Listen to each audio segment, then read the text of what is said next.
नमस्कार दोस्तों, आज मैं आप सभी से एक विषय पर चर्चा करना चाहता हूँ। वो विषय आजकल बहुत चर्चा में है।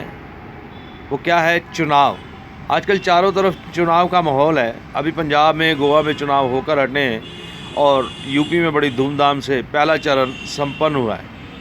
अब उस पहले चरण पर 60% वोटिंग हो गई तो चारों तरफ बहुत चर्चा हुई कि ये 60% तो बहुत अधिक हो गई।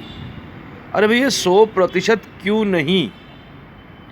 क्यों हम लोग इसे गंभीरता से नहीं लेते? क्यों एक आम मतदाता वोटर इसे गंभीरता से नहीं लेता? क्या इसे कानूनी रूप से बाध्य करना पड़ेगा सरकार को, हर नागरिक को, कि भैया वोट डालो? नहीं डालोगे तो सज़ा के भागीदार बनोगे। हर उम्मीदवार जो इलेक्शन में खड़ा होता है किसी भी पार्टी से, वो अपनी जी जान से प्रयास करता है इस चुनाव के माहौल का फ़ायदा उठाने की। इस चुनाव के माध्यम से ही तो वो नेता बनता है। वो हमसे चाबी छीन कर ले जाता है, इस देश की कुंजी जो हम उसको सौंपने का हमारे पास अधिकार है इस वोट के माध्यम से। वो तो गंभीर है, हम गंभीर नहीं हैं इस देश के प्रति।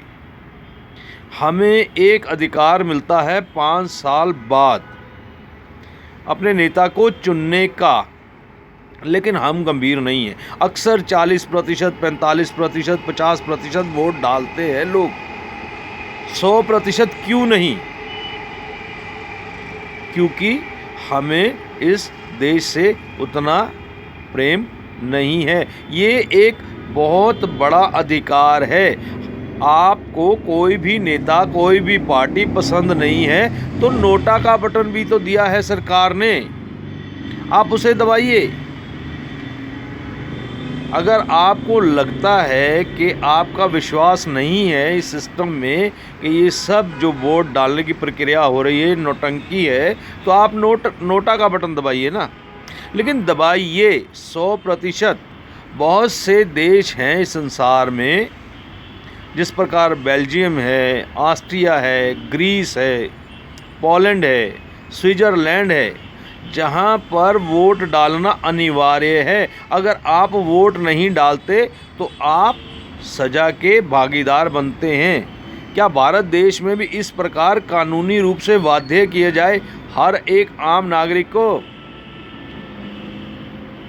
70 साल हो गए हमारे देश को आज़ाद हुए।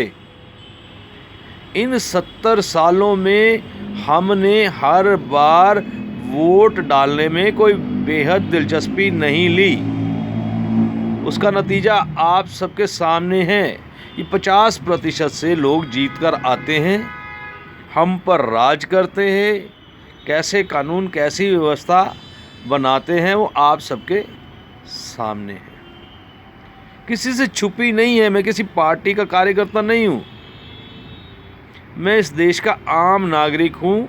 दर्द होता है, दुख होता है, अपना दुख आप लोगों से शेयर कर रहा हूँ, क्योंकि आप सभी किसी भी धर्म, किसी भी संप्रदाय से हों, लेकिन हैं भारत के नागरिक। अपने इस अधिकार का इस्तेमाल कीजिए, वरना हमारे आने वाले बच्चे, हमारी जो जनरेशन है, वो हमें माफ़ नहीं करेगी, चाहे हम इस दुनिया में रहें या ना रहें। हमारा कर्तव्य है, जिस प्रकार हम अपने परिवार को चलाने के लिए, अपने बच्चों को पढ़ाने के लिए अपनी जिम्मेवारियों का सभी का निर्वाह करते हैं, उसी प्रकार से ये 5 साल में आने वाले चुनाव और इसमें वोट डालना हमारा कर्तव्य है। अब ये मेरा विचार है, आपका विचार क्या है? क्या हमें वोट डालना चाहिए या नहीं चाहिए, या जिस प्रकार से स्थिति चली आ रही है वो चलती रहे? इससे हमारे बच्चों के भविष्य पर, आने वाली पीढ़ी के भविष्य पर कोई फ़र्क नहीं पड़ेगा। ठीक है, कोई जीत रहा है, कोई हार रहा है। हमारे देश में क्या स्थिति पहुंच चुकी, क्या स्थिति बन चुकी है, उस पर विचार करना है। और वो विचार वोट के माध्यम से ही हो सकता है, ऐसा मेरा मानना है। मैं अपना विचार आप लोगों के ऊपर थोप नहीं रहा हूँ। एक प्रश्न एक प्रश्न चिन्ह आपके सामने खड़ा कर रहा हूँ कि क्या हमें वोट डालना चाहिए स्वेच्छा से या नहीं, या फिर सुप्रीम कोर्ट को या संसद में कोई ऐसा कानून बने जिस प्रकार ऑस्ट्रिया में, बेल्जियम में, स्विट्ज़रलैंड में है कि वोट अगर आप नहीं डालते हैं तो आप सज़ा के भागीदार बनेंगे। बहुत बड़ा प्रश्न है, आप इस पर विचार कीजिए। फिर मिलेंगे मेरी अगली वीडियो में एक और प्रश्न के साथ। धन्यवाद।